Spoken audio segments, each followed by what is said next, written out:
कुछ समय रहने के पश्चात गंगानगर विवेक आश्रम द्वारा उस बच्चे को, सलमान को, चूंकि वो जुरिडिक्शन जो क्षेत्राधिकार वो हनुमानगढ़ का था।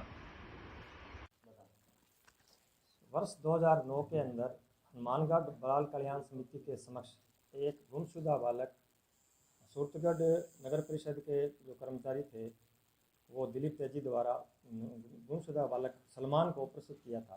क्योंकि बालक था तो उसको 24/7/2009 को हनुमानगढ़ बाल कल्याण समिति द्वारा उसे गंगानगर विवेक आश्रम, जो कि गैर संस्थागत उसको रजिस्टर्ड है, इसलिए उसको वहाँ पे आवासित करवाया गया था। अब 1 अक्टूबर को उस बालक को इतने सालों बाद उसके माता पिता कौन हैं कौन नहीं हैं और विवेक आश्रम द्वारा उसके माता पिता को सुपुर्द कर दिया गया है, जो कि प्रकरण हमारे बाल कल्याण समिति का था। उस बालक के परिजन या उस बालक के परिजन मिलने की स्थिति में उस बालक के परिजनों को बालक को हमारे यहाँ प्रस्तुत करना चाहिए था और बालक के संबंध में पूरी जांच करके हनुमानगढ़ बाल कल्याण समिति उसको सुपुर्द करती।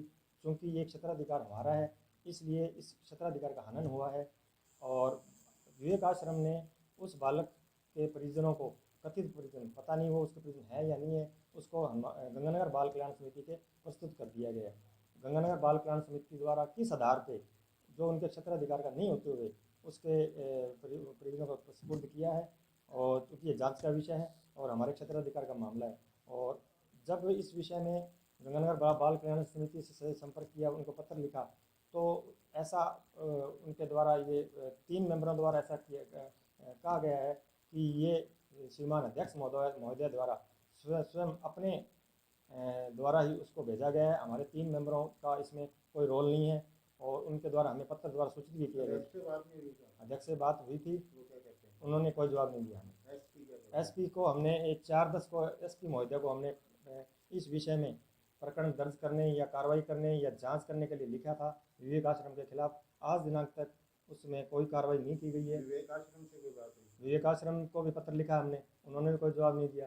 और वजह मानते हैं, मतलब आप क्या है इसमें वजह हम ये मानते हैं भी वो बालक को अचानक कैसे दे दिया गया। ऐसा भी लग रहा है कि इसमें जो बालक था वो विवेक आश्रम में न रह के पिछले 7-8 साल से इस जो विभाग के किसी अधिकारी के घर पर भी हो सकता है बाल श्रम कर रहा हो, ऐसा हमें प्रतीत हो रहा है। अब आगे क्या रहेगा? आगे हमारा ये है कि अगर कोई इस प्रकरण में कोई कार्रवाई नहीं होती है तो हमें उच्च अधिकारियों को प्रकरण से अवगत करवाया जाएगा। कोई एफआईआर दर्ज कराने का भी है हमारा हमने तो लिखा है, अब वो तो एसपी महोदय का है, वो इसमें जांच करे, एफआईआर करे, हमारी तरफ से हमने लिखा है। कोई लगता नहीं आपको कि खरीद फरोख्त हुई है?